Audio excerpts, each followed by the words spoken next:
Here we go! Livestream, One Piece, chapter 1162. A lot of stuff happens in this chapter. We will discuss it in this stream. YouTube updated, it's been a couple of weeks since I've streamed last, and YouTube changed around all of their settings, and I'm just like, you fools! You've messed with the natural order! It's just like, man. Gotta learn how all this, that setting is over there now, and now the chat box is over there, and now that's over there. I gotta push like 3 extra buttons now. It's absurd, I tell you. It's absurd! It's not that bad. Actually, they just moved like 2 things around, really. It's not that big of a deal. All right, come on in, everybody. Come on in. We're gonna be talking about chapter 1162, titled GVBR. Yeah, some crazy stuff. Indeed. Yeah, the chapter breakdown streams are back. Yeah, I kind of alternate between them. This one felt like it definitely deserved it. A lot of stuff to go through here.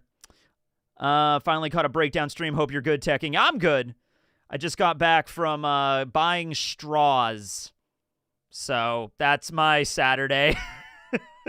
Really quick, my friends came down last night, and we were playing like a tabletop thing, and then afterwards we ended up watching all of Atlantis: The Lost Empire until like 2 a.m. and I didn't get to bed till like 3. So like I was like originally planning on like doing this stream in the morning when I woke up, and then I woke up at like 11, and I'm like, all right, I'm gonna wait a little while, and then I'll get around to it. But yeah, that's what we were doing last night. Okay, so we need more info on Rox's sword. Yeah. Some Elden Ring while listening to Teching. Yeah, I've definitely, I remember watching a lot of podcasts while playing Fortnite back in like 2018, back when I was in my Fortnite craze, which was the style at the time, I will argue. Okay, Treasure Planet. Yeah, the next one, because one of my friends was like, I've never seen Atlantis: The Lost Empire, and I've never seen Treasure Planet. So we watched Atlantis last night, and I think the next time they come down, and if we have time after, we're going to watch Treasure Planet. And I'm excited for that one, because I've never seen Treasure Planet.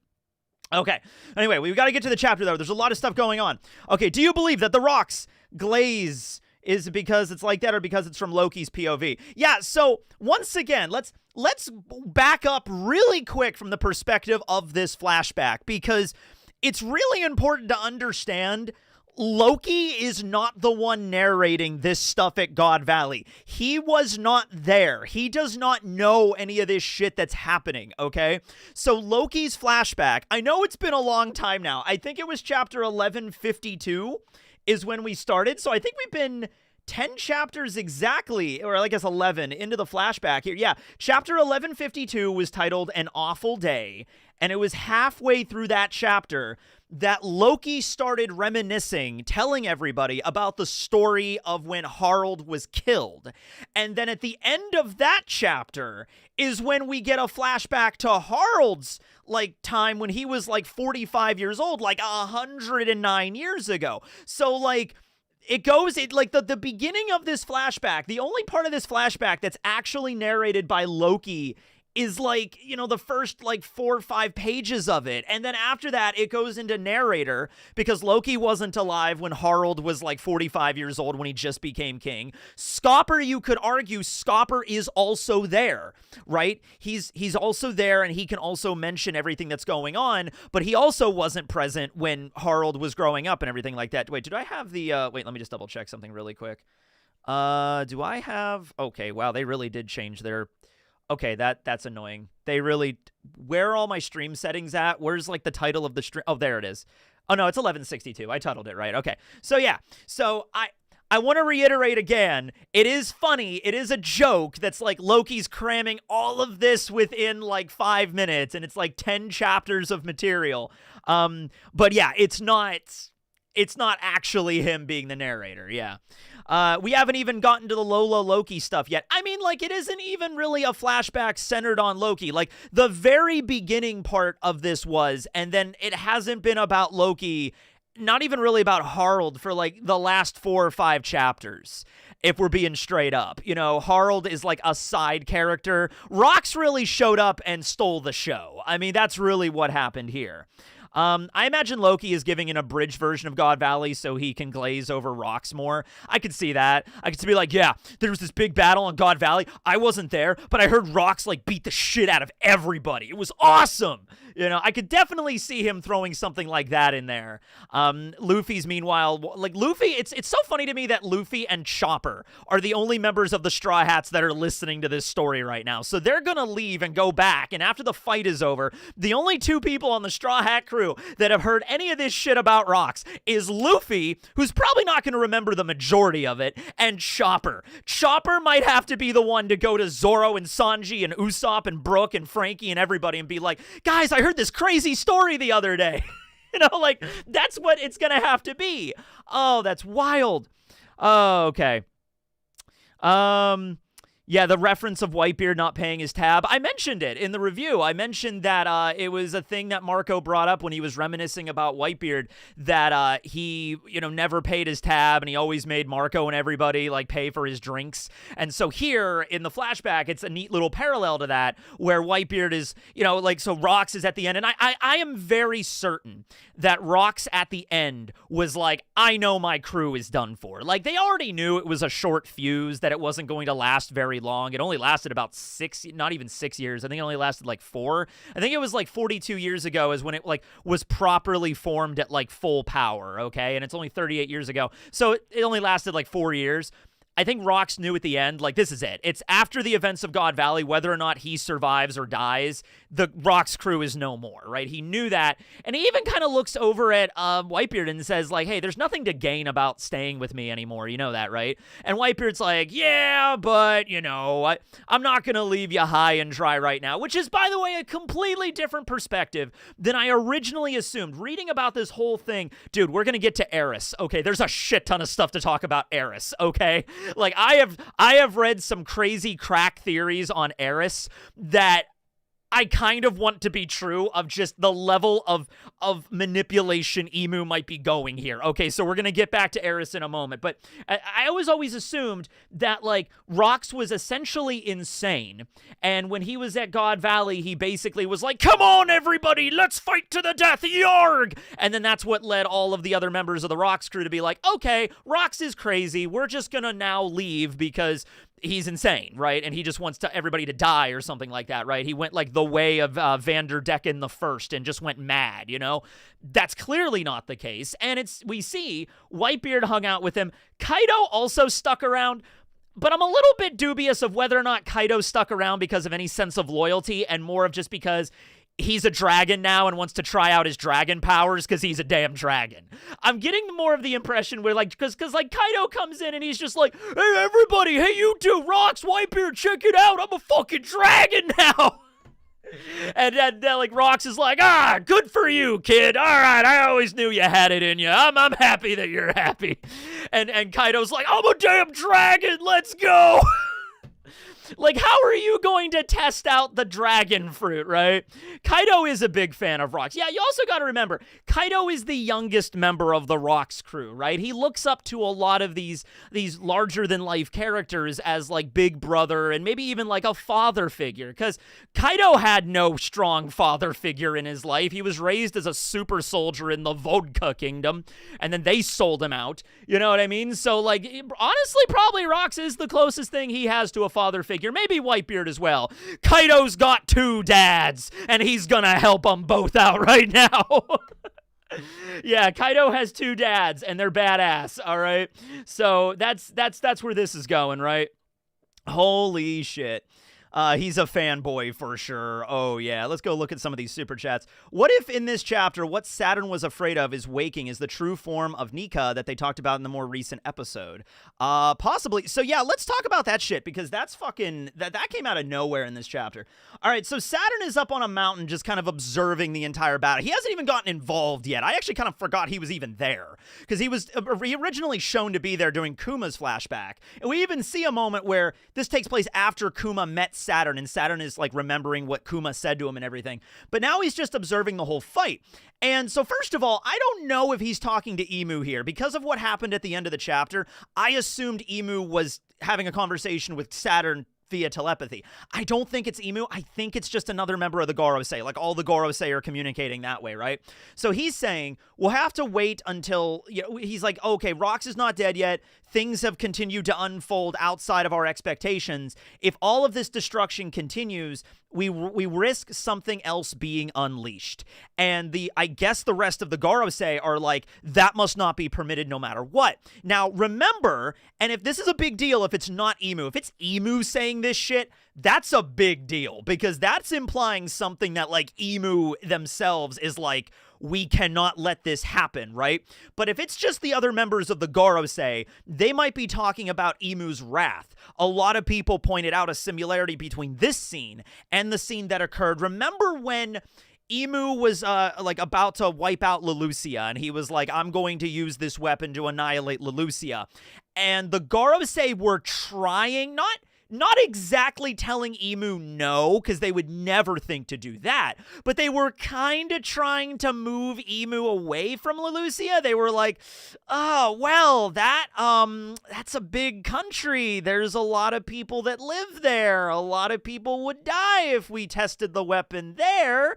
They didn't really necessarily tell Emu that's not a good idea, but they were kind of like, how about we try it over here? Why don't we use it on an island that isn't populated? And then Emu is just like, it does not matter how many people live there. And it's like, okay, yeah, all right. Why do you want to do it? They even asked him, like, why Lelucia in particular, Emu? They're being very careful to tiptoe around this. And Emu's like, proximity.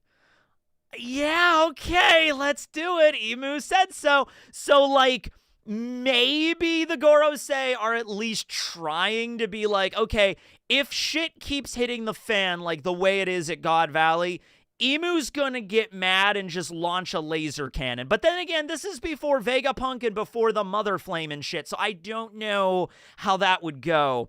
I think the context is it was something Garling found, and they don't want people to see it. They can't risk people seeing it. That's a good point.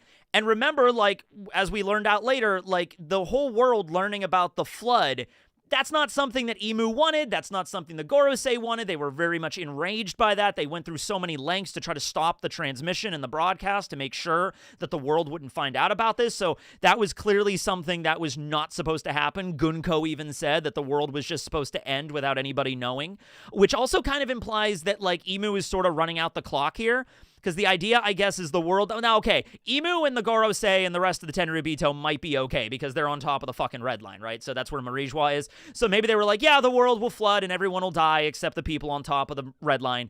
And that's just the way it is. And that's, they're just trying to run out the clock on that and maybe start over afterwards. I'm not really sure what their whole game plan is.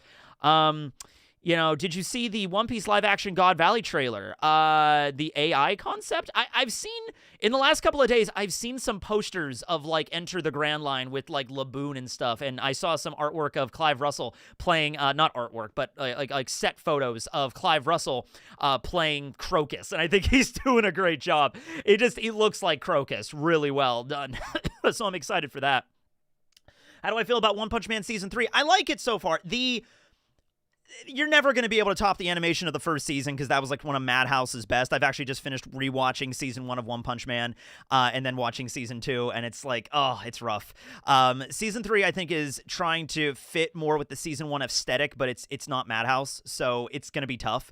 Is it out already? Actually, no, wait, isn't it coming out tomorrow? I think October 12th, right? Which it is October 12th, I think, in Japan right now, so I think it's out already, but maybe out soon. I don't know. I'll check it out when I check it out, but yeah, I am excited for One Punch Man Season 3. I love One Punch Man. Cthulhu is sleeping under God Valley. Maybe not Cthulhu, but what about, because I mentioned something like Cthulhuoid or like Eldritch, but then remember, we have, let me pull them up here, we have the fucking Florian Triangle monsters that we still have to explain, which vaguely always have looked like Emu to me, like in terms of their silhouette. See if I have them here. Florian Triangle. Here we go. We have the Florian Triangle monsters right here. And by the way, this was not in the West Blue, but Thriller Bark was from the West Blue. Maybe all of the islands in the West Blue are haunted. Whoa! Or maybe it's Tot Musica. It's Tot Musica this entire time. the villain from the One Piece movie 16. What movies are we up to? 15, I think. I don't know. By the way, we're kind of overdue for an announcement for a new One Piece movie. For every year, I mean, like, Stampede came out in 2019, and Film Red came out in 2022. So this should have been the year that a new movie should have come out. We should have at least heard about one, and we have not. So they're a little bit overdue for a new One Piece movie. Man, I can't wait for One Piece movie Blue, and it's all about Buggy. That'll be fun. Do you think Moria will join the guild? Yeah, I think the Cross Guild is going to serve as like a nexus point for like a lot of the random, like I think Law and Beppo are going to find their way to the Cross Guild at one point, and I think they're going to get involved with there. I think like all of the random characters that are somewhere that aren't part of any particular faction, like Law just had his whole crew wiped out, I think they're all going to find their way to the Cross Guild and work together there. I think that's how that's going to go. Yeah, I saw the live action of Laboon, yes. Is God Valley similar to, I mean, like, I don't know if that's the particular reference Oda was going with here. I don't think that could be possible the case, but parallels can be made, yes. If God Valley's similar to Gaza, yes. Vincent basically confirmed a new movie talking to, oh, okay. I don't know, I have to go check that out, but shit. Do you think Blackbeard will confront Garp about God Valley, him killing rocks, and get pudding to reveal some memories Garp refuses to say? Garp clearly doesn't want to talk about it. Like, it's kind of a thing that we see in the future. Like, even Sengoku brings it up. Like, he's like, I don't want to talk about God Valley because that pisses me off kind of shit, right? So, yeah, Garp needs to... there's a lot of shit here. Then we're going to get to Garp here in a moment as well. Holy fucking shit, yeah. We're going to have to get to that in a moment with Garp because there's, like, a whole thing to unload about him, for sure. Where are Kid's stocks at? Pretty low right now. I don't think Kid's going to show back up in the immediate future. We get back to Elbaf, and then it turns out Kid was alive the whole time. Garp versus Rocks? So, like, I don't even know, because Sengoku talked about how Garp was the one, Garp and Roger teamed up to defeat Rocks.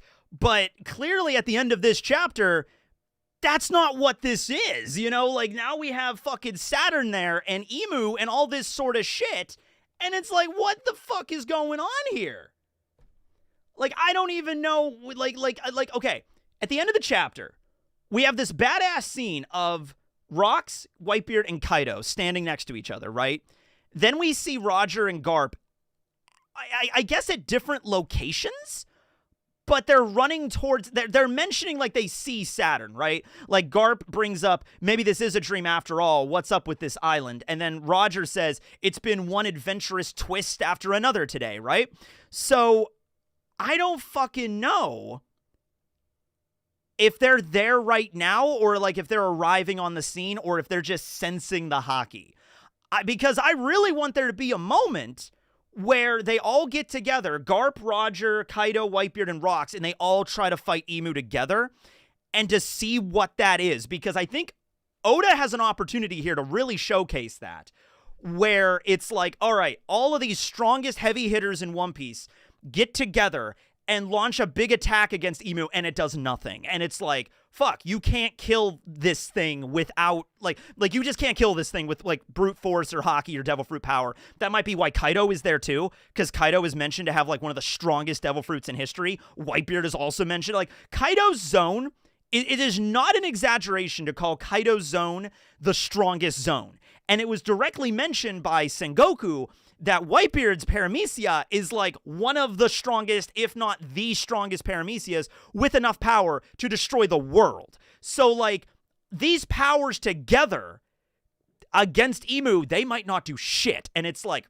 fuck. You know, like, that's going to be a big deal there. Oh, but dude, yeah. Was it Roger that told Shanks that his dad killed his mom? That's why he was crying, or does he find out for himself? Also, does he know Dragon saves his life?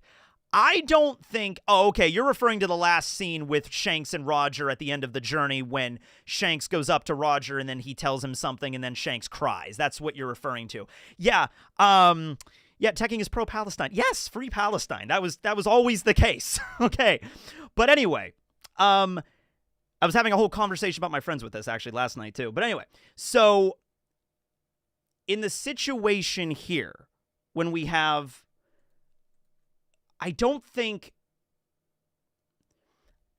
it's one of those things, because Shanks goes after the events of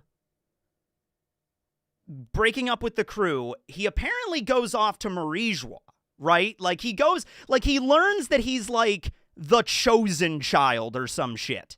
Okay, right? Like, that's the idea. So he learns he's the chosen one, goes off, spends some time in Marijois with Shamrock, I guess, and then ultimately decides to go back to be a pirate. Apparently, he was also gathering a crew at one point. I don't know when that started, like, if he had the crew, then he went off to Marijois, then he went back. So you could make an argument that Roger told Shanks all of this shit about his lineage and stuff, like, your father is a celestial dragon, you're a god's knight, you were born as a noble, Shanks, you know, something like that.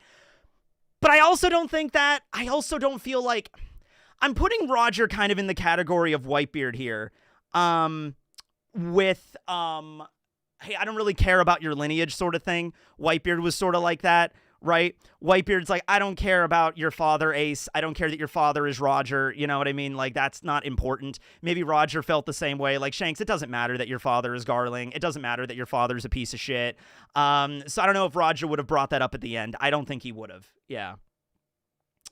It doesn't seem like something Shanks to cry about. It also seems weird as a last thing for Roger to tell him. Like, but then again, Roger is Roger. You know what? We learned that we thought we understood Roger as a person, but now in this flashback, we've learned some new things. You know, where we first get introduced to Roger in this flashback at like age 30 being like, we're gonna kidnap Shocky today. Like, that was how he was introduced. So it was like, fuck. You know, like, yeah. Also, I don't think, I doubt that Roger, knew about everything involving Dragon. I don't think Roger knew that Dragon saved Shanks and put him in the treasure chest. I doubt that. I don't think Dragon had time to sit down with Roger either then or later and explain the whole story. I don't even know if Dragon and Shanks even met, you know? Yeah. Never meet your heroes. I guess not. I mean, to be fair, I don't know if, hold on a second, let me,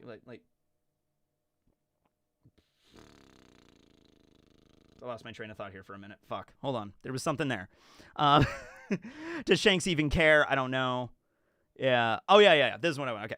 So Roger, he's in his early 30s right now, and it's like, later on we see him, like, in his 40s when he's traveling with Odin, and he's a very different person at that point, okay? Like, Luffy also, I don't think, Luffy's personality is going to stay the same for the most part, but he is going to be, I don't think Luffy's going to act exactly the same now at age 19 as he will at age 40 or at age 60. You know what I mean? Like, he is going to change a little bit. It's just his overall idea for adventure will never go away, but that's the idea. Yeah.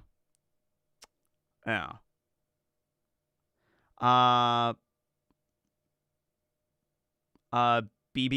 Big Mom alive, you think?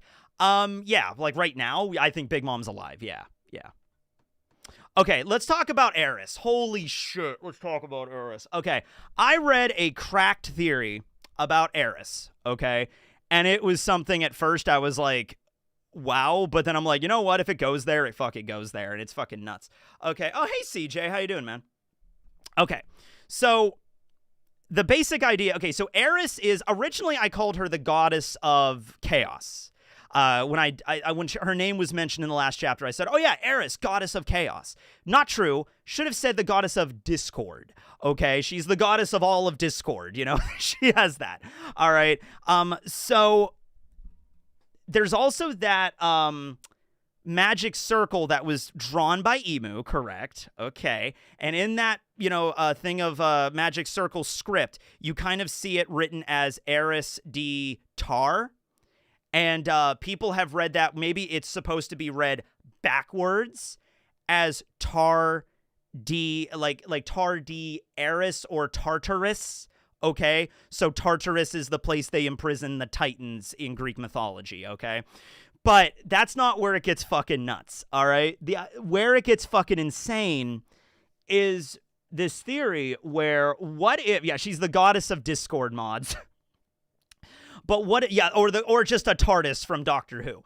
But this is where it gets fucking crazy.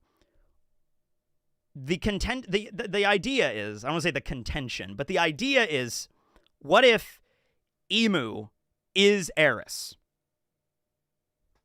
Emu is Aerys, and Aerys got together with Rox because, like, Emu, for whatever reason, can manipulate and control other members of the Davy clan perfectly fine. We saw them transform them into demon monsters. We've seen that. However, we haven't seen that ability with Rox, and it seems like Emu cannot do that. So what if Emu's like, I can't control this guy. I'm going to use a different strategy to try to manipulate him, or just straight up make sure he dies so I don't have to, you know, like, I take care of him. I don't have to worry about him anymore, right? That is a wild theory. Yeah, I know. That would be insane. It's like, what? I know, all right? I was reading this shit, and I was like, that's fucking so messed up. But at the same time, I could kind of see it, you know what I mean? Because her name is Aerys, right? Her name is fucking Aerys, the goddess of Discord. What would be better at causing discord than, like, Emu is Blackbeard is the love child between Rox and Emu? What the fuck? I know, it goes weird places, but hey, it's One Piece, man. I don't know if Oda's gonna go that direction with it, but holy shit. The South Park cop undercover storyline. Yeah, I remember that episode, yeah. Okay, what if Aerys, at the brink of being captured as promised, tries to kill her son? Teach will then kill his mom, traumatizing. Oh my god, yeah, this maximum trauma. When you unlock maximum trauma in One Piece, guess what? You get a superpower. There you go. Or not directly Emu, maybe possessed by Emu. That's another direction, because we know Emu can do that shit, right? I don't know, man. I don't even know. I'm also going back through, like, everything, because at the end of the chapter it mentions, Rox says, you know, what is this? It's the world. And the word that he uses specifically is Sekai, not the planet, like Earth. Like, because there's, like, a couple of ways you can refer to, like, the Earth, right? You could refer to the planet Earth, you could refer to just Earth, or you could refer to the world. World is more of a reference to, like, the society living on the planet, not, like, the physical planet with, like, the crust, the mantle, the core, and everything there, like the dirt that makes up the Earth. The world is more about, like, all of societies on the planet that thrive and live and that kind of shit, right? So I'm looking through all these different examples. Probably the most notable one is when Saturn is on, let's pull up that chapter, when Saturn is on Egghead and meets Augur and Devon, and they talk about, like, what is Teach after, and he says, yeah, right here. Van Augur did tell Saturn that Teach wanted the world, right? So let me just pull up that scene. Actually, I might have that in the, do I have that chapter in the actual physical English manga? Is that up yet? Hold on, let me check. Let's see. I have volume 108. Is volume 109 out yet, is the question. Yeah, I don't know. Oh, no, 109 is out. I have 109. Is 110 out yet? I don't know if 110's out. Okay, so when did the chapter with Saturn happen? I feel like it's around here with Aug. Oh, here it is. Yeah, I got it right here. Chapter 1107. Okay. Okay, so here's the scene right here. All right, what kind of powers are these? Blah, blah, blah. Okay. Okay, so Saturn asks Devon and Augur, what are you people doing here? Katarina Devon, I must admit, I did not expect to see the savages from level 6 submitting to another's leash. And then she just kind of laughs. And then it's, oh, but Teach is special. And Saturn mentions, as is his bloodline. Now, stop right there. As is his bloodline. Stop right the fuck there. Okay. Does he mean because he's Rox's son, or does that mean because he's Aerys' son? Or both? So pause there. 110 is not out yet for English print. It'll be out in November. Thank you. That makes sense, because I haven't been to the bookstore in a hot minute, and I only really pay attention to that when I'm in like a Barnes & Noble. I'll go over and check really quick to see if the manga volumes are out. Other than that, I don't really check on that too much. Or just the Davy clan in general. See, that's the thing. Like, Davy clan bloodline, or specifically Rox's child, or specifically Aerys's child, or all of the above. Yeah. Augur was so tired in that scene. So I'm going to be I have a bunch of videos I have planned for the, I'm going to be out of town this next week. So it's actually kind of a good thing that there's no chapter this upcoming week, honestly. So here, I made a video for the Warp fruit, or like a thumbnail for the Warp fruit, because his devil fruit's coming up pretty soon. And I did a video a while back where I just drew Van Augur as incredibly tired. He is so wiped. Teach pushes him so hard. He's like, Van Augur, you have the power to warp space-time. Get to work. I need you to teleport over here and teleport over there. He's like, oh, God, I still need to sleep, right? Yeah, there you go. Give Augur a day off. He hasn't slept in a month. But anyway, so Saturn says, as is his bloodline. And then they proceed with, oh, you were aware of that? You people are always up to strange business. What are you really after? That's Saturn asking. And then, simply put, Augur says, the world, right? And then at that point, Saturn is about to, like, crush them, and then they just warp away with his power.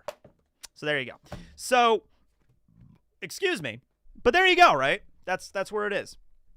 Does this look unsure to you?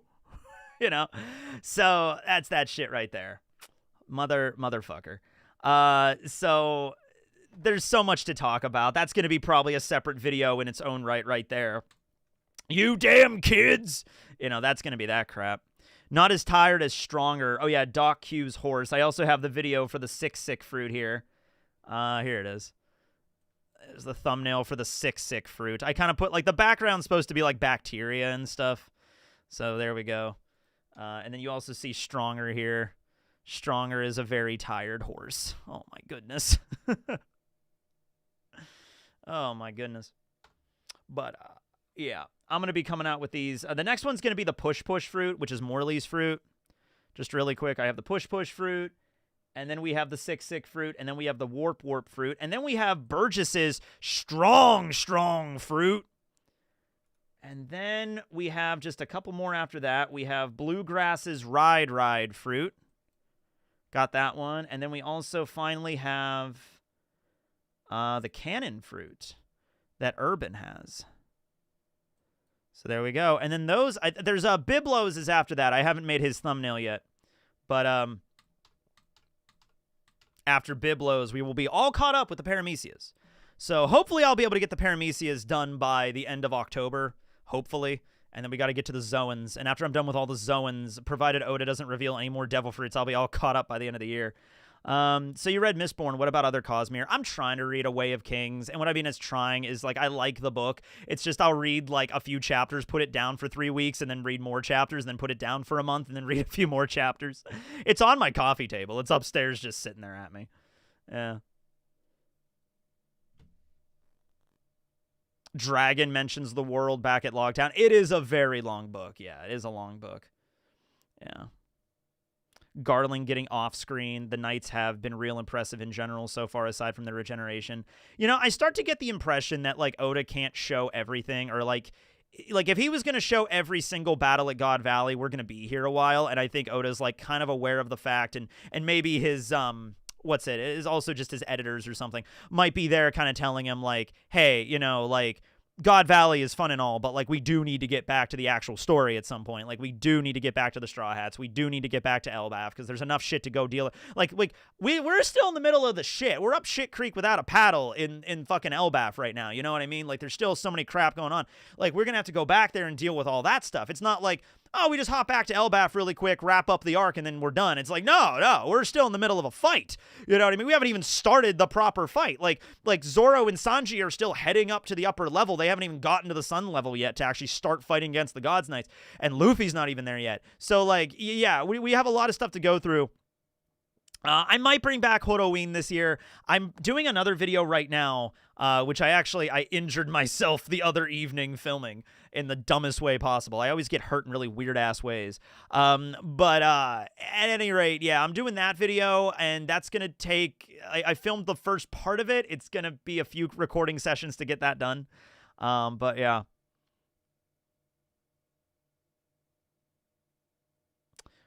When I saw Garling got off-screened, I just thought, yeah, he sure is Rox's son, all right.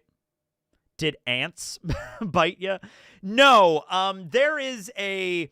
So, I was filming it out in my garage, and there is, like, a power box I'm plugging into, like an outlet, right? Except the outlet is not, like, in the wall. Like, the box, the metal box that houses, the equipment and stuff is sticking out of the wall, So... I go to unplug an extension cord at the end of filming, and it doesn't come out right away, so I kind of have to, like, grab it and sort of, like, pull it. And my little finger here, there's, I guess, a piece of metal that was sharper than I originally intended. I originally thought it was. And so I just... And it ripped off, like, a lot of layers of skin. It was, like, bleeding, like, a lot. And I was like, oh, shit. Well, okay. Glad I got a tetanus shot recently, but yeah, that really blows. Oh, dude. Yeah. I get hurt in weird ways. I've gotten hurt by a pencil. I have a scar on my arm from a pencil, and I also have a scar on my knee from a falling glass lampshade. Yeah, I get hurt in weird ways. I guess no one plans on getting hurt, but, like, if you're going to do something like, if you're working, like, if I was outside working on building a porch or something and I'm using nails and power tools and a saw or something, you could kind of see at that point, like, oh, I got hurt by accidentally cutting myself with a saw. Like, he was like, oh, okay, well, that makes sense. Yeah. Paper cuts are probably my least favorite. Try getting cardboard cuts. Those happened a lot when I worked at Dollar Tree, and those were not fun. But anyway... thanks for reminding me about getting a tetanus shot. Yeah, that's probably a good idea. If you haven't gotten one in a while. Yeah. So anyway, yeah, the idea that Aerys is actually Emu and got together with Rox, I'm going to probably expand on. I need to make a whole video about Aerys. I know Liam already did make one, but I need to make a video about Aerys as well and some other stuff. Maybe Rox had the Wind Logia, so the current team up is 3 strongest of each Devil Fruit type. That is also... The idea that Dragon has a Logia is very likely. Like, just the Wind Fruit, that would also be cool. And they did mention in the last chapter that when they were going through the treasure trove, they did mention, hey, there's a Devil Fruit in here. And it's like, okay, we didn't see the Devil Fruit, but there are Devil Fruits in there. So I think the idea that Dragon gets his power here is not ridiculous.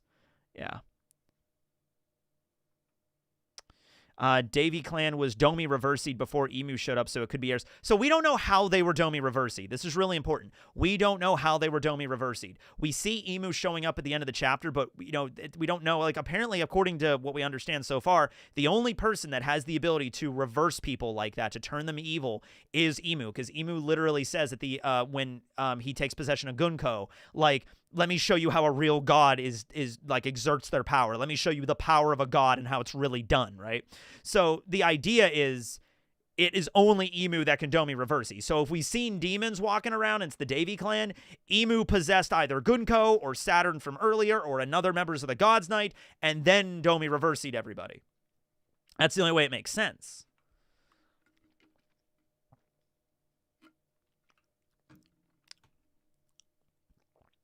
What if they possess Gunko at God Valley? Yeah, I mean, very easily could be that, yeah. It would redeem Garling's character if the reason he's strong right now is because he gave up immortality and actually trained with his life on the line. I don't think that would redeem his character. He's a pretty shitty character. Like, I don't know, like, redeem it in the sense that he got, like, kind of, like, defeated by Rox here, like, he got stronger, maybe, sure, but that's not, like, when I think of redemption, I think of redemption, like, like, being sorry for all the horrible shit that he did and, like, stabbed the mother of his children. I don't think he's very redeemable at this point, but in terms of, like, after this event, Garling opted to train and get stronger, that's kind of redemption in the terms of, like, not redemption, that's not the correct word. That's more of like, okay, You know how Frieza finally trained in Dragon Ball Super and became Gold Frieza, and then trained some more and became Black Frieza? That's not really redeeming Frieza. Frieza's still a piece of shit. But like, oh, he got stronger, and that's the explanation on how. Okay, I guess that makes sense. Yeah. Yeah, I mean, as a fighter. Yeah, as a fighter, that makes sense. Yeah, not the character aspect. Dear God, no. Oh, right, okay. Yeah, I didn't see the earlier. I get you. No worries. I think we're all on the same page on that one.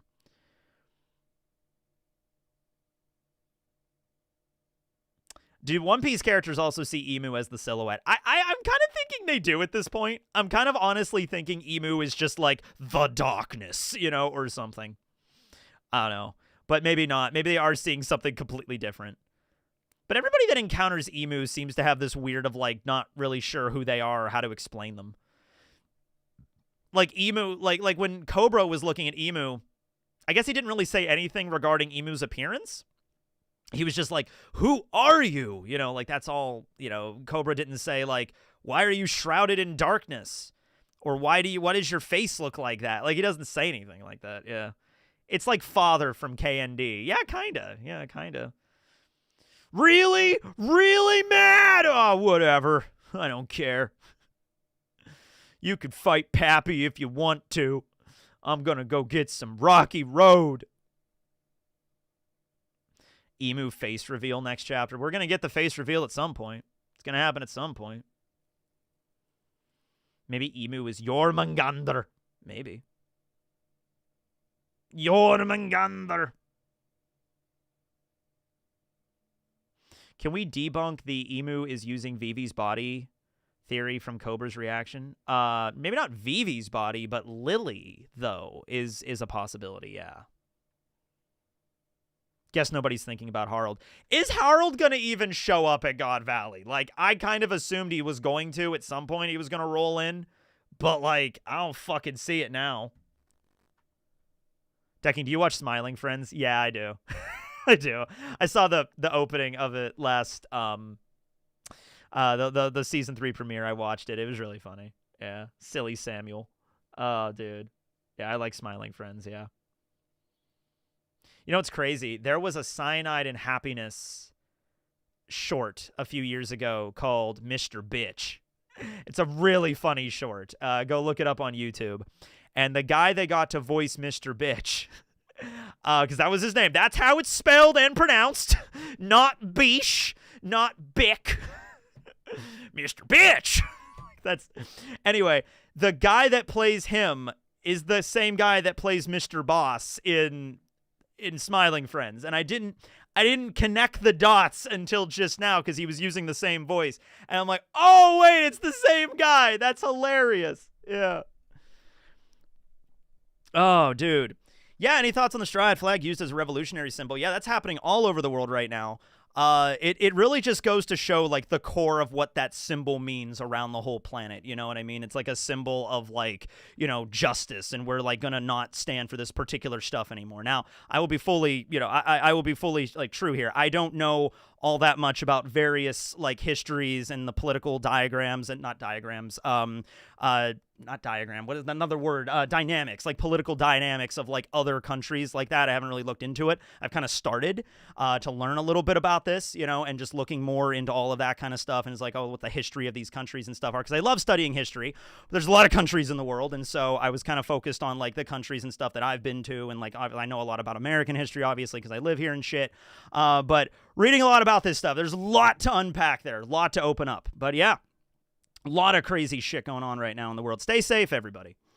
But yeah, it's popping up quite a bit. Find myself rooting for Rocks. Teach looks so bad. Yeah, I mean, Teach right now is definitely not a good person. Like, that's not like, it's like, oh, Teach is just trying to do this or this. Like, no, Teach, like, murdered Thatch in cold blood to get a fucking devil fruit. Here's a question. Is this a thing where, like, couldn't Teach just go up to Thatch and just ask him, like, hey, can I have that devil fruit? What's going on in the world right now? Lots of stuff. Lots of stuff. Yeah. Ugh.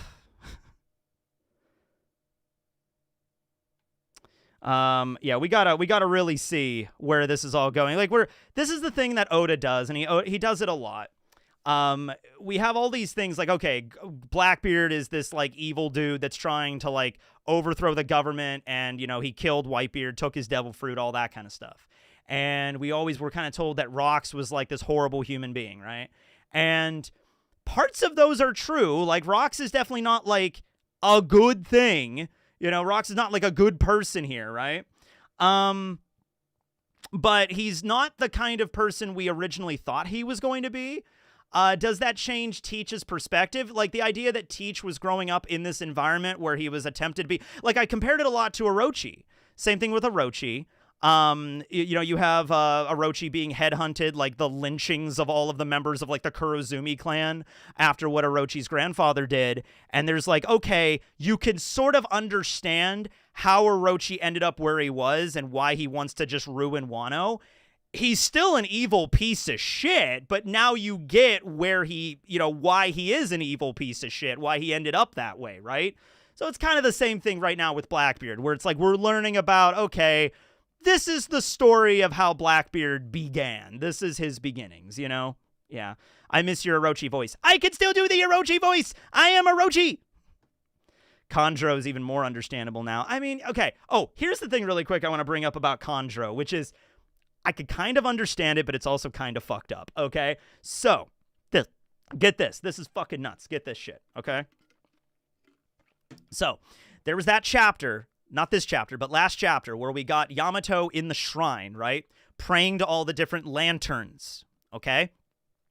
And the third row of lanterns, I believe, was Izo, and then it was Pedro. Pedro got on the wall, so that was nice. And then the third lantern was obscured by Yamato's horn, but said Kuro was the first kanji. Kuro, okay. Saw your old Chainsaw Man videos. I have been honestly not watching or reading Chainsaw Man. I am way out of the loop with Chainsaw Man. I probably have not been reading it for over a year now. So I really need to go back and I need to go through all of those. Yeah. I will go back through all the super chats. Don't worry about that. I will get that to some point. Don't worry about it. Anyway, so the third lantern though is Kuro. The idea is a Kurozumi. Who could it possibly be? And the only person it makes sense would not make sense for Orochi to be on the wall, the shrine to Odin. It wouldn't make any sense for him to be there. It basically has to be Kanjuro. Okay, so you was like, oh, well, Kanjuro was a traitor. Why would they put him in the thing? And it's like, you know what? I can kind of understand why Kanjuro got a place in the thing, because it's like he was their friend for a long time, and it was like, oh, he was actually evil this whole time. He didn't consider any of them friends, but he did help them out, and he did help a lot of battles in the intermediate time. I don't know. I can kind of see them putting Kanjuro in the actual like temple. I can see that. I can see them doing that. The fact they put him right next to Ashura Doji, though, in the temple is ridiculous. I was like, yeah, we'll get to the super chats here in a moment. We'll get back to them. Yeah, we'll go through all of them. But yeah, fucking hell.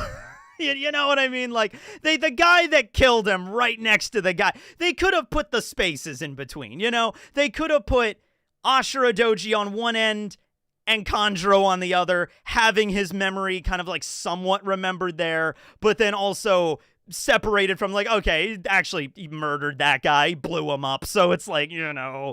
That's Otama. Hiyori burned her. Remember what she said at the end of Wano?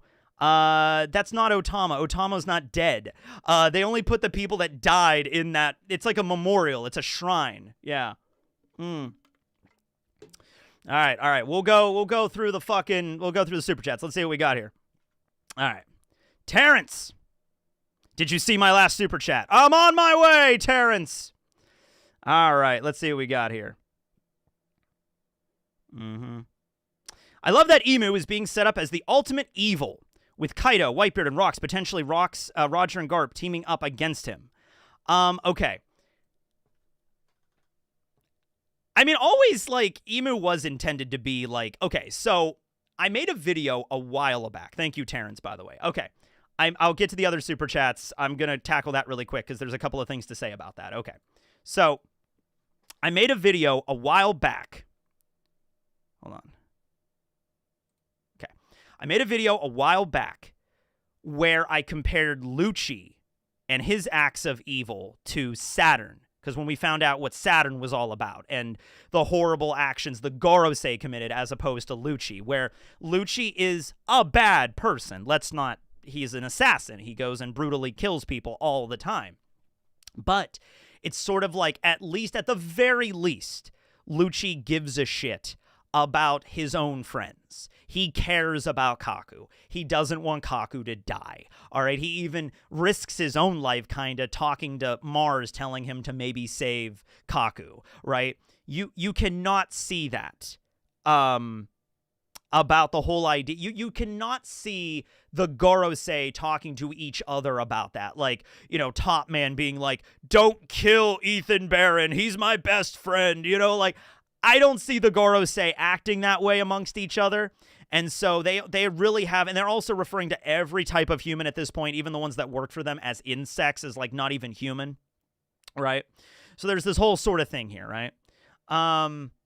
And it's kind of the same thing with Emu, where I think Emu and the Gorosei are in this category of evil where they don't even really have humanity at this point, and they also don't even view humans as humans. Like that, like if Emu was human at one point, right? Like if Emu was Emu Norona way back in the day and was a person, there's no, like, you know, there's no thing at this point where it's like there's any like, oh, we've changed Emu's mind. Emu, remember who you used to be. And Emu's like, yes, okay, I found my humanity again.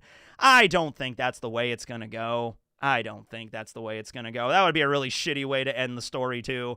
We basically talk no jutsu the final boss. Let's not do that. Yeah. Do you miss the stupid nicknames you had for the elders? Yeah, a little bit. Yeah. Yeah, the Saturn meme. I still have my friends, and it's drawn in the same format as Luffy when he's like talking to Jinbei at the end of the first part of the story right before the time skip. He's like, I still have my friends. Yeah, I remember. I remember. Yes, super chats. Yeah, we got to go back to the super chats. Let's do that. Yeah. Let's see what we got here. All the bad things we saw Rox do, it wasn't to innocent civilians, only to the government and current people. He did stab Loki, who is a child at the time. Was a child at the time. He was basically, he's like, this kid is really annoying, and then he stabbed him, like, bad. So Rox isn't like a good person. Do you think Rox is a villain? Yeah, I mean, he's a villain in the sense that, like, you know, is he super altruistic? Like, not really. Does he care about the people around him? Some of them. Not all of them, but some of them. You know. He's a complicated man. When separated, Shanks and Shamrock cried. Should they cry again when they reconcile, or when they will have to fight? I don't know. I don't really know how that's all going to go there. It seems like when they're separated, they cry, though. That seems to be the idea, because they mentioned, like, oh, they're together, they're not crying, and then as soon as they were separated, they started crying again. And we saw Shanks crying in the last chapter. Yeah. Okay, answered that one. Do One Piece characters also see Emu as a silhouette? Answered that one. Win Logia. Answered that one. Loving the beard. Will you cosplay as Einar? And if so, will you accompany you as Thorfinn? I still need to make the last video about the end of Vinland Saga. Vinland Saga ended, if you don't know. If you want to go read it, now's the time to do it. And I really want to go back and I really want to read like the last few chapters, like the last arc probably altogether, and then make a video about it. Like, because I've had a few months to really stew on the ending. Because the last chapter of Vinland Saga, I'm not going to talk about it here because I don't want to spoil anything. I don't want to even mention it. But like the last chapter of Vinland Saga is interesting. It gives you like a lot of stuff to... It's not a typical ending for a series that I... However you usually would picture the ending of a long-running manga, that probably wasn't the way you would think it, but it also kind of works for that series. But yeah, will I cosplay as Einar at some point? Maybe. I like Einar's character. What are your thoughts about Vinland Saga's ending? Like, there you go. Yeah. So I will get a video out on that at some point, yeah. Binks sake equals Binks hockey. Maybe. Yeah, Bink and Joy Boy and Davy Jones and Vanderdecken the First, all of these characters back in the day, Toki maybe, or Toki's mom or whoever. Vegapunk's message about how either side is not good or evil shows here. Rox is brutal, but has decent morals. Roger is not a hero to save the world. Oh, yeah. Definitely Oda is playing with the idea of, like, he doesn't want any one character to be like, I am perfectly lawfully good. When it comes to chaotic evil, the closest we have right now, of course, is the Gorosei and Emu. But I swear to God, if we learn some shit about Emu, like that's why I mentioned Mistborn in the review. Like, if we find out Emu is like this horrible, horrible, fucking evil despot god or whatever, but like it turns out there's actually something even more evil than Emu that he was trying to keep away, and his death means something even more evil will appear. And it's like this eldritch Cthulhuoid fucking shit that's like beyond like when you look at the mural, that demon on the left side of the mural that's like holding a fucking flame, it's like that fucking thing that they're fighting against or some shit, you know, maybe. Let's see.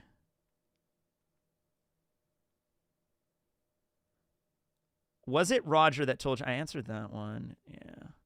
Moria joining the guild. Answered that one. I believe Harald will rip his thorns off because of God Valley. Yeah, that's what I assumed too. It's just Harald needs to show up at some point so we could have like the emotional connection to do that. He left a friend go alone, save his child, not worthy of a proud warrior of Elbaf. Yeah, that might be the reason. Like, I wasn't there. And he rips off his horns. There you go. Do you think Dofi's speech about good and evil was about Rox and not Marineford? Specifically, Dofi seems to know something more than he's let on. Oh, yeah, Dofi knows about Emu, probably. Like, that seems to be the implication that he knows about that. Also, Emu might have very well have become a, not Emu, Doflamingo might have become a God's Knight if he would have stayed. So now you kind of picture, like, Emu, I think these are all of them, yeah. Now you picture the idea of Luffy fighting Doflamingo, and it's basically like fighting a God's Knight without the immortality crap. You know what I mean? Like picture Dofi with the power, except now he's immortal too, you know? Yeah. Julio missed my super chat. All right. We didn't see the stabbing itself, only what came next. But then again, he really did beat up Loki the first time. Yeah, he broke Loki's leg. And also, like, Whitebeard directly said, like, damn, Rox, you didn't have to, like, stab the kid. You know? It's just like, he's like, whatever. And like, so, yeah, he's not a great guy. Julio's super chat. All right, let's go check that out here. Actually, let me pull it up over here because it's easier to pull up on another tab here. Let's see what we got. How you all doing today? Everybody doing all right? Just a Saturday, man. A Saturday. Shirahoshi being Mosa. She has been called, oh yeah, like a hairy daughter by Roger. I remember that scene. She has the traumatic experience. Maybe. I feel like Mosa being Ida, though, is probably better. If somebody is... I always assumed it was somebody not on Elbaf. Which, you know, Shirahoshi's not on Elbaf, so I guess that technically includes her. That's her pen pal. And Loki and Shirahoshi do actually have a lot of parallels. There's actually a lot of stuff between the two that they could probably discuss and talk about. So I get that. I totally get that. You didn't answer my question about Yoru Asa because I don't really know that much about, like, I know a little bit, but it's also been like well over a year since I've read it. So I remember like who Asa and Yoru are, but like I don't remember like every little moment with their characters, and some major shit might have happened since then. So I'm not really like, I have to go back and like start reading Chainsaw Man again. I've been really dropping the ball with that as of late. Yeah. Let's see here. Julio's super chat. Oh, is Emu going to turn Rox into a demon? Well, that's the thing. Like, if Emu could turn Rox into a demon, why didn't they fucking do that back at like Marijois, right? Please use my magic. Please use your magic to cure my pneumonia. If I had that ability, I would cure everybody's pneumonia. Teching magic. Like, I don't have that power. Barry might, though. I don't know. Barry has a set of powers that hasn't really been completely understood yet. Where are you on Kingdom? I'm caught up on Kingdom. I just read the last chapter of Kingdom last night. Like they're at the Zhao part, you know, or Zhou. So I'm right caught up with Kingdom, like chapter like 852 or whatever. Whatever the newest chapter is, I have read it. Yeah.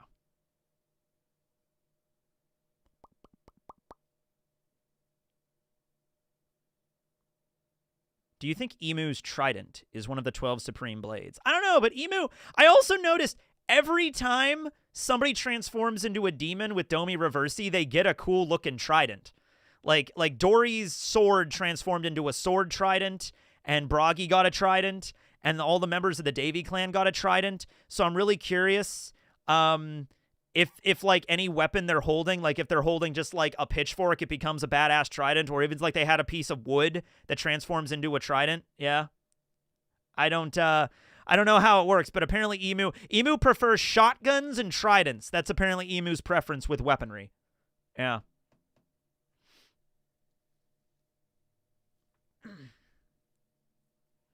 Emu is just a big trident. Yeah. Yeah. Rox is always top one, like father, like son, off screen. Yeah. Oh, yeah. Okay. Let's start talking about fucking Garp here, because I don't want to end the stream without talking about Garp. Okay. So Garp in the last chapter apparently did not know what was going on the island, right? Okay. So we're going to try to piece this shit together to see what's going on with fucking Garp. Okay. Let's fucking do this. All right. Fucking notepad. All right. So. Haha. All right. Now, Garp did not know the native hunting competition was happening. Okay. I could see that. It is typically kept very secret. Maybe the higher-ups, even in the Marines, don't hear about it. The world government and the Marines are technically separate entities. Sengoku even said, I didn't know about this. I heard some rambling report from some Marine a long time ago that apparently got ended, and then that guy was never heard from again, right? So occasionally, high-ranking members of the Marines, it seems, do try to spill the beans, do come across this shit, and they are immediately silenced, okay? So there we go. Now, does Garp know about the Celestial Dragons? Well, yeah, he directly references them before. So he knew the Celestial Dragons exist and they do their thing. Or does he? That's the question. Like, because it's like, does Garp not know what the fucking Celestial Dragons, like they have slaves that they imprison with fucking explosive collars and they use to walk them, or like use them as pack animals and shit like that? Like, does Garp not know this shit?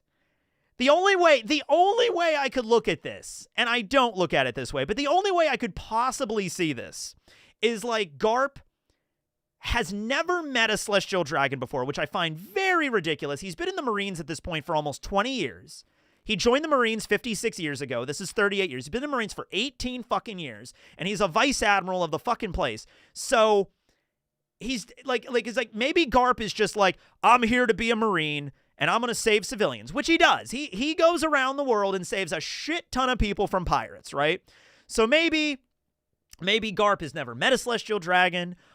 He just he knows about their existence sort of tangentially of like, yeah, I know the world government is at the top of everything. And yeah, I know the Celestial Dragons are like, maybe Garp just viewed the Celestial Dragons as like ordinary nobles. Like, you know, like oh yeah, there's some stuffy, pompous nobles that live at the top of the world. And occasionally they have their little field trip and they go out and I don't give a shit about that. I don't care. You know what I mean?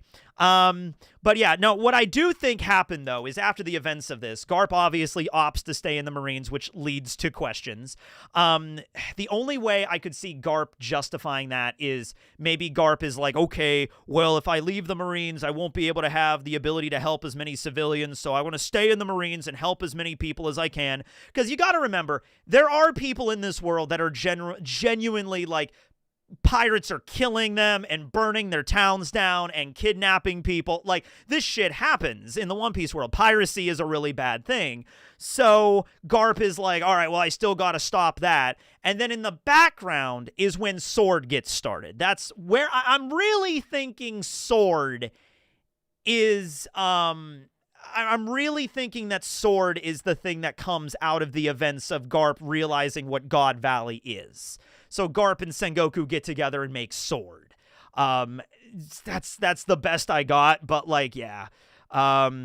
Garp's, Harl did mention it earlier, like the Marines themselves, yeah, there's some troublemakers, but they're a fine army that does help a lot of people. Garp obviously helps people, right? And then Dragon was at the beginning, I think because Garp was maybe kind of already a little bit in there, a little bit of the propaganda too. I mean, he was in the Marines for 18 years, right? And so maybe at that point he was like, well, maybe if I stay in the Marines, maybe the kind of the same bullshit that like Akainu kind of had. Now, Akainu didn't have it in the same way, but Akainu was sort of like, maybe if I become Fleet Admiral, I could change things. And he became Fleet Admiral, and he pretty much realized he could change things, but nothing really on that level, right? Now, obviously, Akainu's not really going after, like, the slave trade or anything like that, but the Fleet Admiral in this world really doesn't have that much power overall. You know what I mean?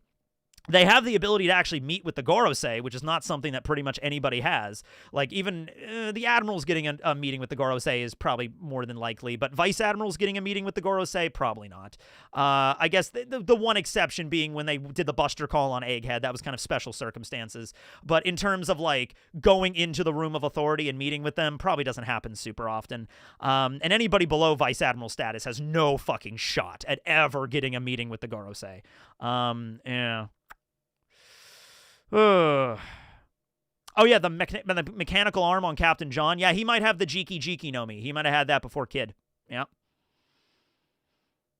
I feel like Garp knows what the average person does. The slaves, the horrible personalities, the way they treat others. Yeah, so he should have had, like... My point is, if he knows all that shit, and he knows what the Celestial Dragons get up to, he should not be surprised of, like, what? They're hunting civilians on a non-affiliated island? It's like, what did you think they were fucking doing here? Having a goddamn tea party?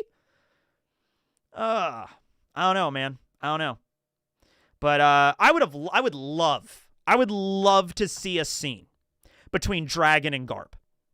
I would love to see a scene where Dragon leaves the Marines, like an argument that happens there between, excuse me, I burped there, between father and son. And I would also like to see a scene about 10 years from God Valley. I think it was around 25, 26-ish years ago in the story when when Dragon founded the Freedom Fighters, or the Freedom Fighters were up and running. Remember, Kuma was reading a newspaper around 26-ish years ago, and it was like talking about Dragon's Freedom Fighters, right?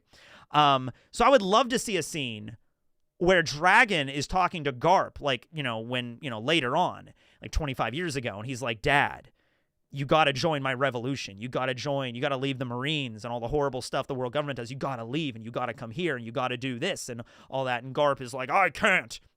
And then eventually Dragon gets together with some random woman, and they have Luffy, and then he ends up giving Luffy over to Garp. Yeah, we'll go through the super chats before I end it. Don't worry about it. But yeah, that's where Garp's at right now. There's once again questions that need answered here, but like I think Sword's probably going to emerge out of this. At the very least, we have that. We've only seen young people in Sword, so I don't think it was started for a while. So we don't know all the people that are in Sword is one thing. We know a few. I don't think they have a normal clubhouse, like a place where they all hang out, because they kind of can't, some random woman. We don't know who Luffy's mom is. Oh, I'm sorry, Crocodile. Dragon gets together with Crocodile, as, of course, that's canon. And then Luffy's born. Sorry about that, yeah. Yeah. Making him a hero bought his silence. I don't know, man. I feel like the main reason Garp stayed with the Marines is to help all of the civilians of the world as much as he could. And then there's so much other horrible shit happening in their own organization that, like, he had to kind of turn a blind eye to. So it's like, fuck, man. It's like, I want to hear, like, Garp and Dragon having a discussion about this, Please do that dad tier list. I'll get to the dad tier list at some point, yeah. How old was Crocodile in this flashback? Crocodile is like in his mid-40s. He's like 8 or 9 years younger than Dragon, I think. So, like, when Luffy was born, if you just want to crunch the numbers, when Luffy was born, Dragon would have been 36, and Crocodile would have been 26, 27, something like that. Not to say that Crocodile is Luffy's mom, but if you want to crunch the numbers, there it is. Yeah. How the fuck did they manage to kill off a character like Rox? I don't... Well, technically speaking, we don't know if he's dead. All we know is that from Sengoku's perspective, Sengoku says he met his end on that day at God Valley. It's a very poetic way of saying he perished, he died, you know. Sengoku's not very specific about it. He's not very like, Rox got murdered that day by, you know, Garp, or, you know, Garp punched him so hard he knocked his head off. He knocked his block off or something like that. He doesn't really go into specifics. He just kind of says in a very poetic way, Garp, a dragon... Rox met his end on that day. There's a lot of people on God Valley right now. Yeah. What gender is Emu? We do not know yet. I always use they, them, or at least I try to use they, them with Emu. Maybe Emu is a being beyond gender. I don't know. Maybe Emu is a newcomer. I don't know. The last panel made it feel like some of the Rox crew actually cared for each other. Yeah, some of them did. Some of them absolutely did. I know Whitebeard said he'd help because of his bar tab. No, I feel like he said that just to kind of be cool, but like I feel like Whitebeard, just his attitude alone is like, we know how Whitebeard is, right? Whitebeard's not going to leave his captain high and dry. You know, even if everybody else abandons him, I think Whitebeard would have still stuck around. Yeah. Unless Rox was like truly doing awful, awful, horrible things, you know. But other than that, I don't think Whitebeard would have just abandoned him.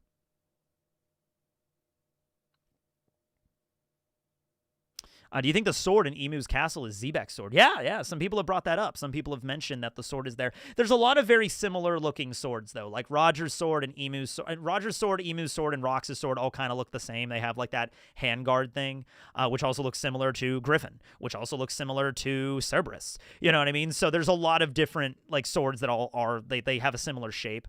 Oh, by the way, somebody mentioned, if you go back and look, I don't think it's at God Valley. I don't think Roger's using Ace at God Valley, the sword. I think it's a different sword that Roger's currently using. I don't think he has Ace yet. At the very least, he didn't have it. You know the flashback chapter where we get introduced to Shaki, and she's like the most beautiful woman in the entire world, and the Kuja pirates are like the idols of the age and everything like that. He definitely did not use a... He did not use Ace in that chapter, but that was like 44 years ago. This is 38 years ago. I don't think he has Ace here. Roger has such a basic sword. You know, I mean, it's a cool name. It is a Saijo. Rox has not done a named attack yet. He's so badass he doesn't need names.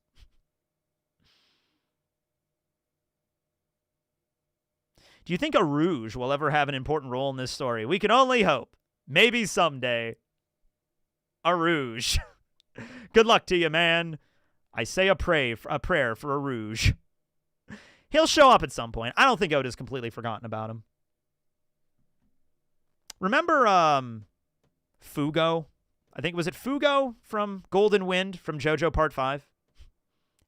There's a reason why, like, but he just kind of like disappears halfway through the series. I don't think that's going to be a Rouge.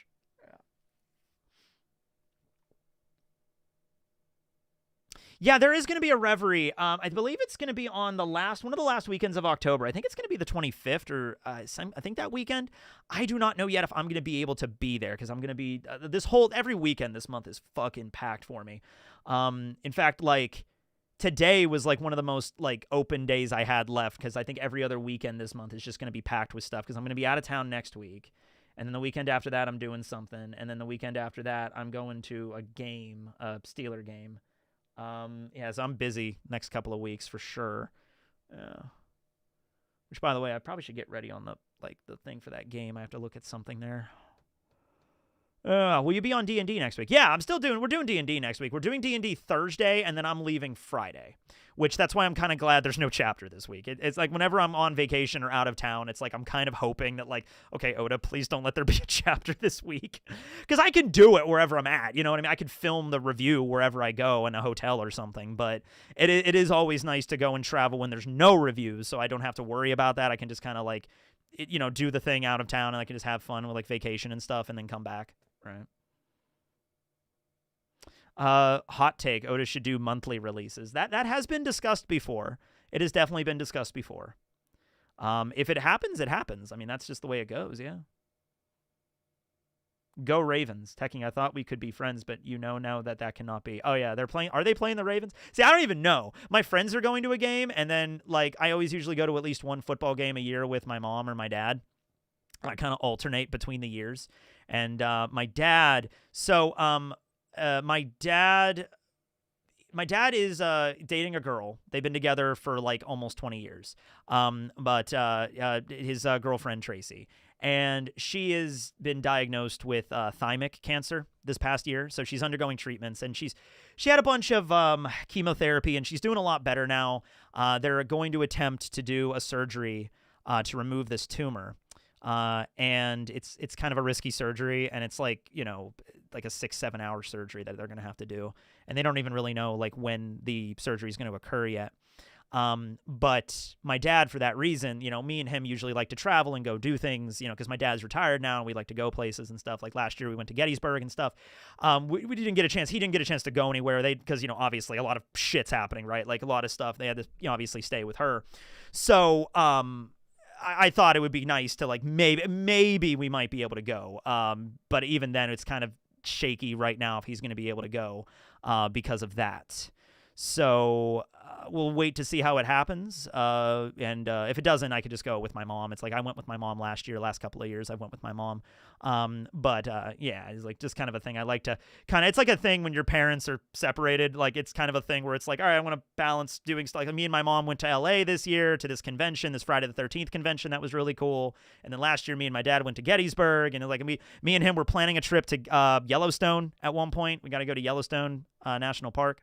Yeah, so it's just a lot of shit happening right now. Thank you. I appreciate that, everybody. Yeah, she's doing better. She has to do some more radiation, and then they have to go to Cleveland. Apparently, there's like one of the best surgeons for this kind of stuff is in Cleveland, and so they're gonna go there for it. They just don't know the day yet. Yeah, a lot of shit going on right now. Yep. Will you do TCG this week? No, there's no TCG this week. So we did Yu-Gi-Oh! And we finished up the DM era of Yu-Gi-Oh! So now we're moving to Pokemon. We're going to play Pokemon for a little while, and then we're going to move back to Yu-Gi-Oh! And then I think we're going to go do Digimon after that. But we're taking a week off because of what I'm doing, and then we're coming back, and I need to learn how to play Pokemon again. How's my gym progress going? Even that has been, like, just with everything happening right now. Hope my mom beats it. My mom's not the one that has this is my dad's girlfriend, not my mom. But my mom is doing okay. My mom's doing fine. Thank you though. So I need to learn how to play Pokemon because it's been a while since I played a game. Yeah. Did you take a feat with Kai? I haven't decided yet. I think, wait a minute. We leveled up at the end of the last fight. Yeah. So I still have to pick a feat, I think. Yeah. I was looking through the list, or I might just take the ASI. I'm not sure. I'm probably going to take a feat. Thanks for answering the super chats. Thanks for everybody sending the super chats. Yeah. I do want to do another Nuzlocke at one point. That would be cool. But that's a whole project in its own right, How many more chapters do you think we'll get of God Valley? 4. That's it, just 4. Yeah. I've done a lot of Nuzlocks before in the past. Just not one for a while. I want to do one of... I wouldn't mind playing Pokemon X again. Because X was the Pokemon game I actually caught every Pokemon in the Pokedex. But I had a YouTube channel at that point, and I asked everybody to help me like send Pokemon so I could trade them back and forth, and I get a full Pokedex. So I got that on Pokedex, yeah. Why 4 chapters? I just pulled a number out of my ass. That's just where that came from. Do the Platinum Nuzlocke. I think I tried to play Platinum. I'm not a huge fan of Gen 4, and I think it's just because I never played Gen 4 as a kid. I've played Gold, then Red, then Sapphire, then I didn't play for a while, then Heart. Oh, Heart Gold would be a fun one to Let's Play. Heart Gold, yeah. To do a Nuzlocke of Heart Gold. I would love to do that. I have to get a good 3DS emulator. Which I remember using a 3DS emulator before, and it was a pain in the ass to get that thing working.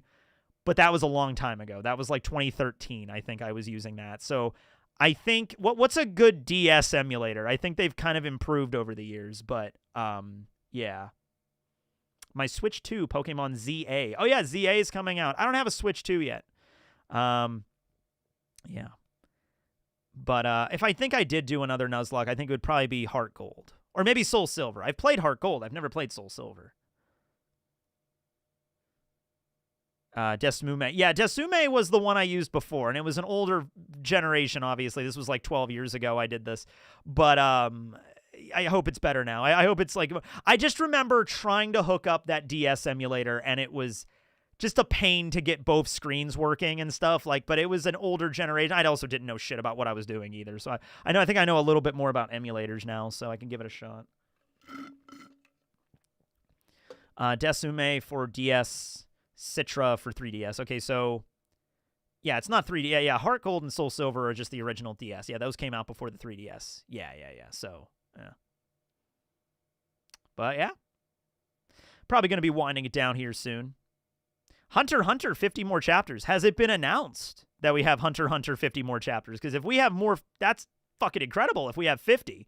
Because typically what Togashi was doing was releasing 10 at a time, and then it's like a year-long hiatus. But if we have confirmed 50 more Hunter x Hunter chapters.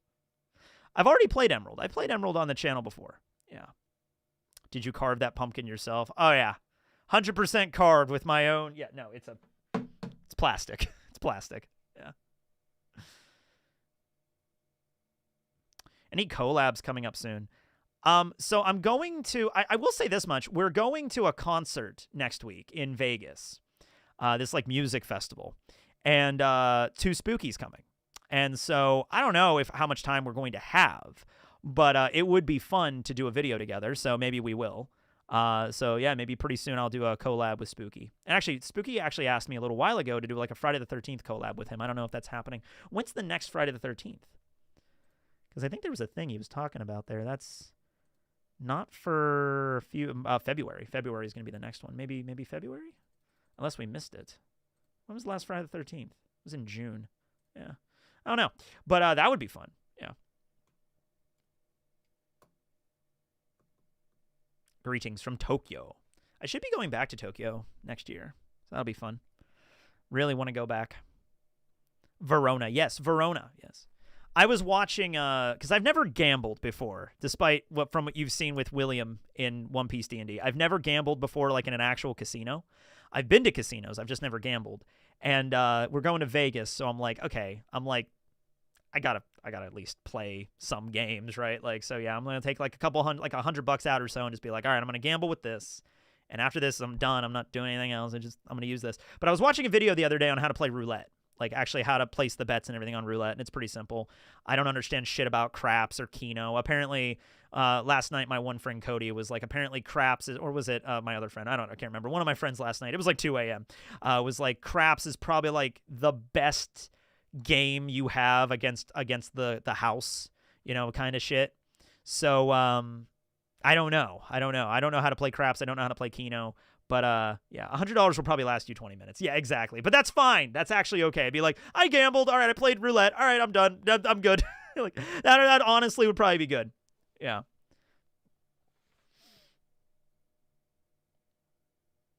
It's not that it's just I live in a very rural area, and we don't have, like, big casinos around here, right?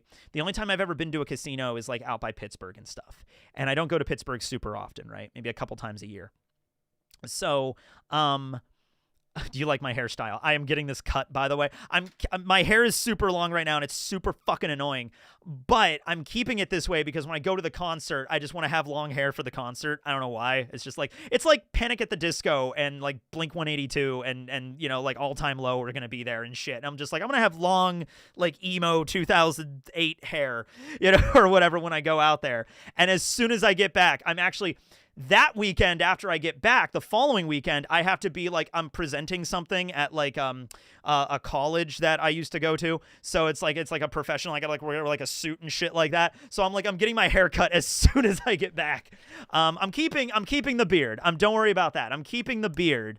But the long hair is getting really fucking annoying. I have like all these headbands. I don't have any down here at the moment, but I have like headbands all over my house, like when I'm cooking and stuff, because it just gets in my eyes. Yeah.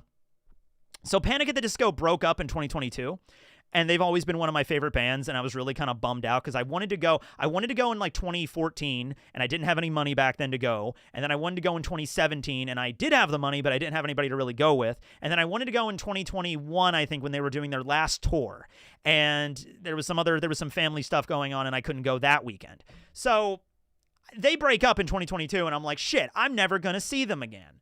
I mean, I always thought, like, maybe they'll get back together for a reunion thing, like My Chemical Romance did that, you know, like maybe they'll get back together for a reunion in maybe 10, 15 years. Maybe I'll see them then.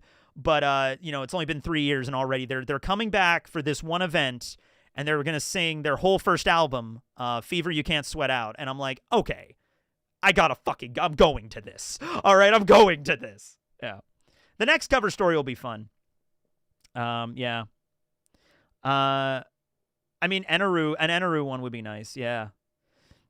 A part 2 of Eneru's Great Space Operation, count me in.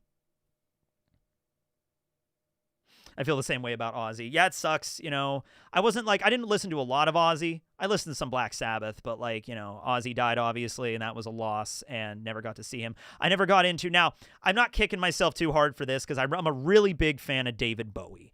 All right. I didn't really get to start being a big fan of David Bowie until like 2015, 2016. It was right around the time. It was right before he passed away. I was into him a little bit before that, and then he passed away. And the last concert, like tour he did was like in 2002 when I was like 8. And I didn't really listen to any music back then. So I'm not really, it's like, man, I didn't get a chance to see David Bowie in concert. It's like, well, I mean, you know, because he stopped touring like in the early 2000s. But it is unfortunate. I never got to see David Bowie. Yeah. If I could time travel back to like any event, it would probably be a David Bowie concert. Yeah. Yeah.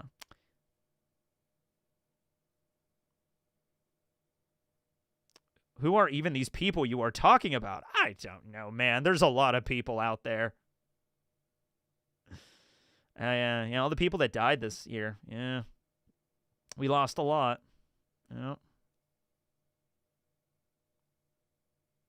Anyway, so that's about an hour and a half. So I'll probably be ending it here. Okay, I think we covered like mainly pretty much, like I'll be doing like follow-up videos to all this. And then I'm also going to make a lot of these, the Devil Fruit videos. I'm going to film 2 or 3 of those, and then those will be up next weekend since there's no chapter. Probably going to have a video go up Friday because I'm leaving Friday. Then another video maybe Sunday, then a video Monday because I'm coming back Monday, so I'm probably not going to film anything Monday. And then Tuesday, I got to get my hair cut.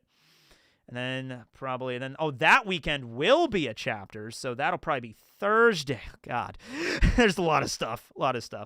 I have a list of shit over here that I have to do like YouTube-based, like videos. And then I have like another list upstairs on my whiteboard upstairs, like all the shit that I have to do in my own personal life.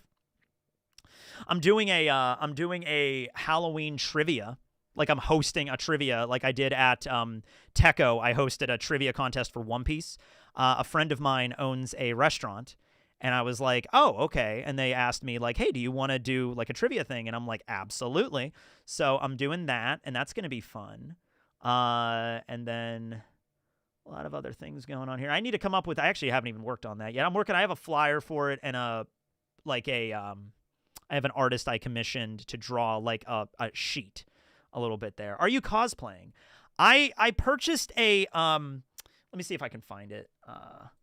I got a suit jacket, like I normally wear for my reviews, but it's like a Halloween themed one. Let me show you what I got here. I hope it fits me, because I'm always like a lot of times I'll buy something that's a medium and it'll be like 3 sizes too big on me. I bought this, so it's like a blazer with some pumpkins and some cobwebs on it. I thought it looked kind of cool.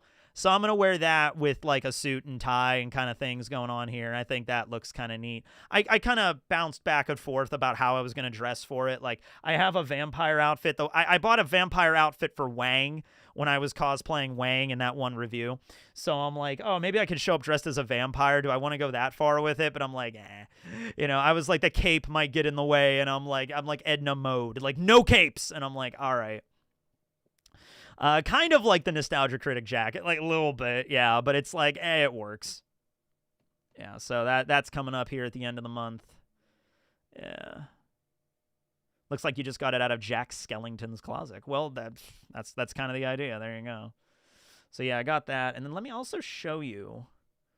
Hold on, I can show you this. So I had I could show you. Wait, hold on a minute. Let me pull that up, and then this is like the rough draft of it, but it's getting there.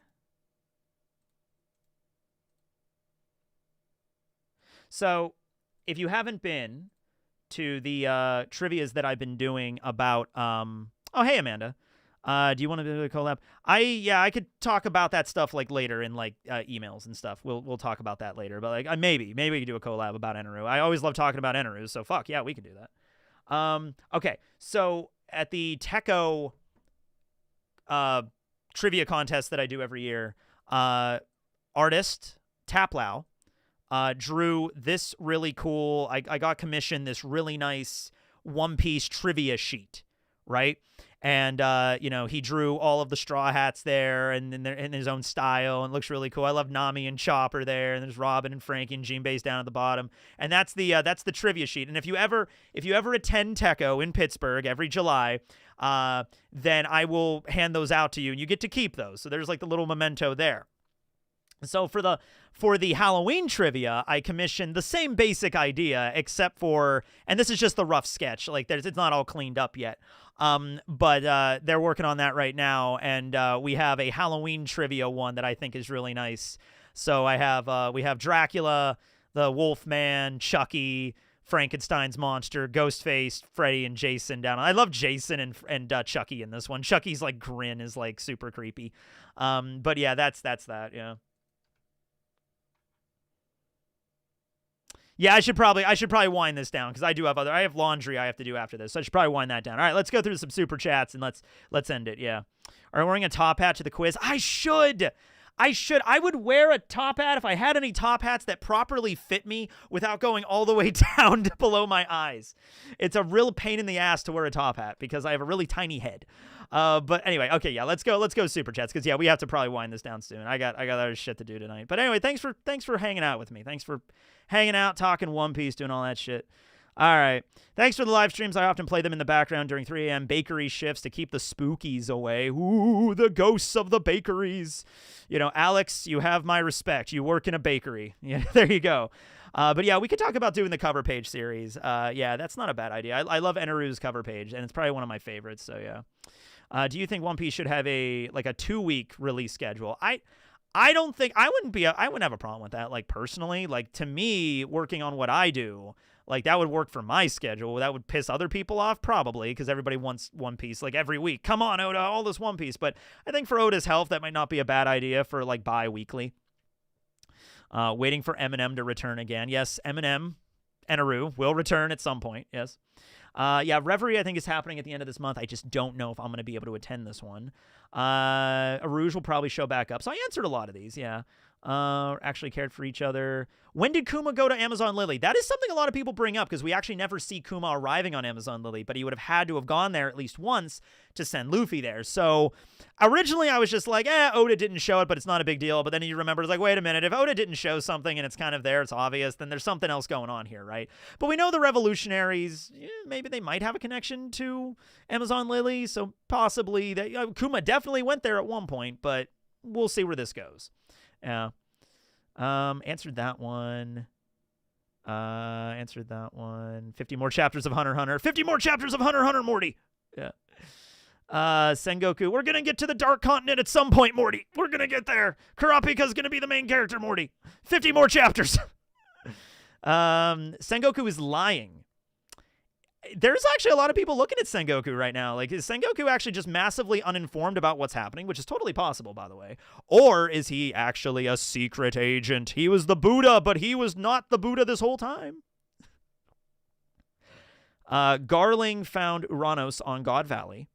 The Davy clan has been guarding it. The Gorosei don't want to fight and or new gate to unearth. Oh, that's a good point. So that's maybe just beyond there when Garling said, I found something that was absurd or something ridiculous I found there. Maybe he wasn't just referring to the Davy clan. Maybe he was referring to an ancient weapon. They had to get their hands on it at some point. Also, the fact the island is called God Valley, the reason they gave for it is because it's rich in natural resources. But I'm like, is that the only reason it's called God Valley? Is that the only reason? You know, we've only ever seen that giant laser weapon from below. We've never seen that entire thing in this full shape. What if the shape, because we know God Valley has those two distinctive, like, mountains. So what if, like, I don't know. What if, like, Uranos? Because we know it has, like, these giant, like, jet engines underneath it. They kind of look like jet engines, but they're, like, where, like, okay. So what if it looks like this? What if that's what Uranos looks like? So we've only ever seen, like, the bottom half of it here. Like that portion, but then what if the top of it is clearly like the mountains from God Valley? Maybe. Who knows? Do you think Emu's gift of power is some sort of Horcrux? Possibly. I don't know if it's like killing members of the Gods Knights weakens Emu, but it's like a Faustian contract they are making. Answered that one. Aerys told Morgans the whole knowledge from the Davy clan. Oh, yeah, that's right. So maybe that's how Morgans found out about everything. I mean, Ginny relayed some information to Morgans, but maybe Aerys... We don't know if Aerys is dead either. If Aerys isn't, like, Emu. What if Aerys is just a normal person? Aerys, we don't know if she's dead or not.